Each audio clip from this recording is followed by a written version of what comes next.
Everyone, आज के इस वीडियो लेक्चर में हम लोग जिस चैप्टर के बारे में पढ़ने वाले हैं उसका नाम है इलेक्ट्रोमैग्नेटिक इंडक्शन, विद्युत चुम्बकीय प्रेरण। जैसे कि आप जानते होंगे, जो हम लोगों ने इंट्रोडक्टिव वीडियो में डिस्कस किया था कि ये आवेश की यूनिट का ही एक पार्ट है।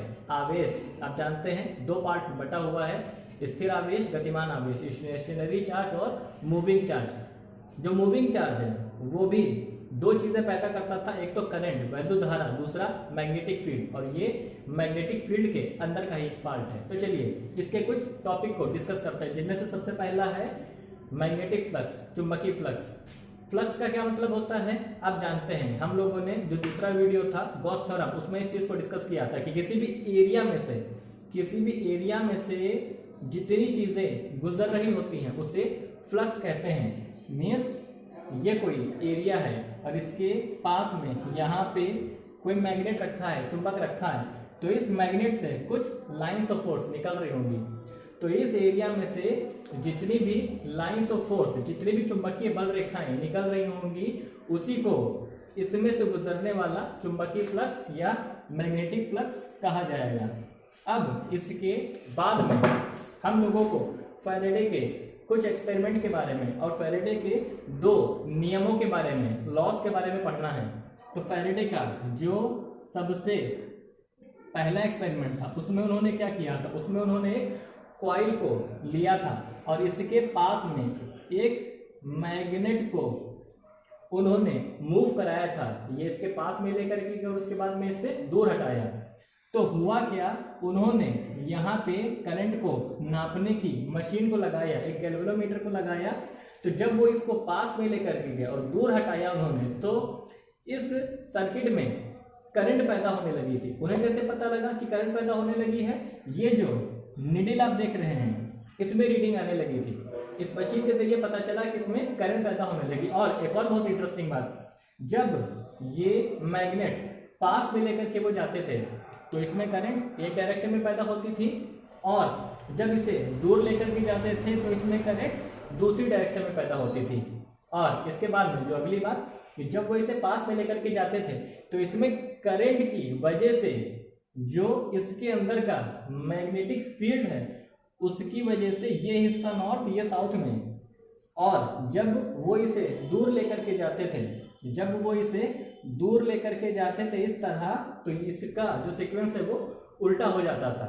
इसके बाद जो अगला एक्सपेरिमेंट है, उन्होंने पहले क्या किया, एक कॉइल लिया और यहाँ पर एक सेल लगाया, मीन्स इसमें करंट को फ्लो करवाया, और इसके बाजू में इसी के नजदीक एक दूसरी कॉइल को लेकर के गए।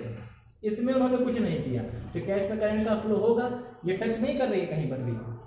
तो इसमें जब करंट फ्लो हुई एक डायरेक्शन में, तो जब करंट को नापने की मशीन से चेक किया गया तो इसमें भी करंट फ्लो होने लगी। इसी घटना को इन दोनों में इंडक्शन या प्रेरण बोला गया। और यहाँ पर बहुत इंटरेस्टिंग बात जानने वाली है कि जब ऊपर वाले सर्किट में एक डायरेक्शन में करंट जा रही है तो नीचे वाले में उल्टी दिशा में करंट पैदा हो गई। अब इसमें नीचे जो सर्किट है उसमें जो धारा पैदा हो रही है उसे प्रेरित धारा या इंड्यूस करंट बोला जाता है। बात जो बहुत इंपॉर्टेंट है वो याद रखने वाली है कि किसी भी सर्किट में अगर करंट होगी तो वहां पर ईएमएफ, विद्युत वाहक बल, वो जरूर होगा। चलिए अब बात करते हैं फैराडे के नियम के बारे में, जिनमें से जो सबसे पहला नियम है ये बताता है कि किसी भी सर्किट में जो ईएमएफ उत्पन्न होगा वो, और ये जो ईएमएफ है वो प्रेरित विभव है, इंड्यूस्ड ईएमएफ है। ये फ्लक्स परिवर्तन की दर के समानुपाती होता है, डायरेक्टली प्रोपोर्शनल होता है। मतलब कि जो मैग्नेटिक फील्ड निकल रहा है कॉइल में से, वो तेजी से निकलेगा तो ईएमएफ ज्यादा उत्पन्न होगा, वो धीरे धीरे निकलेगा तो ईएमएफ कम उत्पन्न होगा। अब इसके बाद में जो दूसरा नियम है उसे लेंज का नियम भी बोला जाता है, और हम इसे थाली में छेद करने का नियम भी कहते हैं। अब जो फैराडे का सेकंड लॉ है वो भी बिल्कुल सिंपल सा है। ये नियम बताता है कि जो प्रेरित धारा है, इंड्यूस करंट है, उसकी डायरेक्शन हमेशा ऐसी होगी कि वो हमेशा विरोध करेगी, अपोज करेगी, किसका? उस चीज का जिसकी वजह से वो पैदा हुई है। मतलब मान लीजिए आप एक नदी को पार करने के लिए नाव में बैठे हैं, आप नाव की वजह से ही नदी को पार कर पा रहे हैं, लेकिन नाव में बैठकर आप नाव को ही नुकसान पहुंचाने लगे, उसे तोड़ने लगे या जलाने लगे। सेम टू सेम जो मैग्नेट था उसके आगे बढ़ने की वजह से करंट पैदा हो रही थी ना, तो जो सर्किट है, कॉइल है, उसमें करंट ऐसी डायरेक्शन में पैदा होती है कि सर्किट हमेशा क्या करने लगता है, इसके आगे बढ़ने का ही विरोध करता है। तो जैसे कि हम लोगों ने लेंज के नियम में करंट की डायरेक्शन के बारे में जाना कि करंट की डायरेक्शन ऐसी हो जाती है, तो करंट की डायरेक्शन को बताने के लिए यहाँ पे फ्लेमिंग का जो राइट हैंड रूल है, तो करंट की डायरेक्शन को बताने के लिए यहाँ पे जो फ्लेमिंग का राइट हैंड रूल है वो यूज होता है। इसके बाद आगे Fleming right hand rule, Fleming का दाएं हाथ का नियम। देखिए फ्लेमिंग के बाएं हाथ का नियम तो आप जानते ही हैं कि जो वैद्युत धारा है, जो करंट है, वो अगर मैग्नेटिक फील्ड में जाएगी तो ये फोर्स को दिखाएगा, ये मैग्नेटिक फील्ड को दिखाएगा, चुंबकीय क्षेत्र को दिखाएगा और ये करंट को दिखाएगा। ये रहा राइट हैंड रूल। इसमें देखिए जो फोर्स है वो सेम दिशा में है, जो मैग्नेटिक फील्ड है वो सेम दिशा में है, जो करंट है उसकी डायरेक्शन अलग है। तो ये नॉर्मल करंट है, ये क्या है, ये प्रेरित धारा है। तो ये जो नियम है ये प्रेरित धारा के लिए है, इंड्यूस करंट के लिए है। इसके बाद लास्ट टॉपिक भंवर धारा। मान लीजिए यहाँ पर एक मैग्नेटिक फील्ड लगा हुआ है, यहीं तक है ये, और इसके अंदर एक मटेरियल है, ये कुछ भी हो सकता है, लोहा हो सकता है, कॉपर हो सकता है, तांबा हो सकता है, कुछ भी हो सकता है।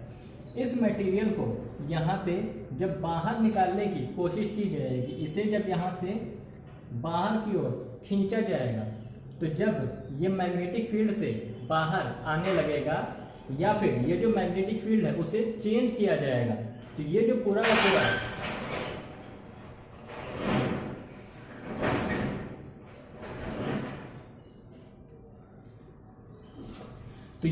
का पूरा सॉलिड मटेरियल है, इसके अंदर करंट के छोटे छोटे लूप्स पैदा हो जाते हैं, उसी को भंवर धारा या ईडी करंट कहते हैं। और इस ईडी करंट की वजह से दो चीजें होती हैं, एक तो बाहर खींचने में एक प्रतिरोध का, एक रुकावट का सामना करना पड़ता है, मतलब हम लोग इसे बाहर खींच रहे हैं तो ऐसा महसूस होगा कि कोई इसे अंदर खींच रहा है भूत की तरीके से। और दूसरी चीज, ये ईडी करंट की वजह से, भंवर धारा की वजह से बहुत ज्यादा हीट करने लगता है, ये भंवर धारा की वजह से बहुत ज्यादा हीट करने लगता है।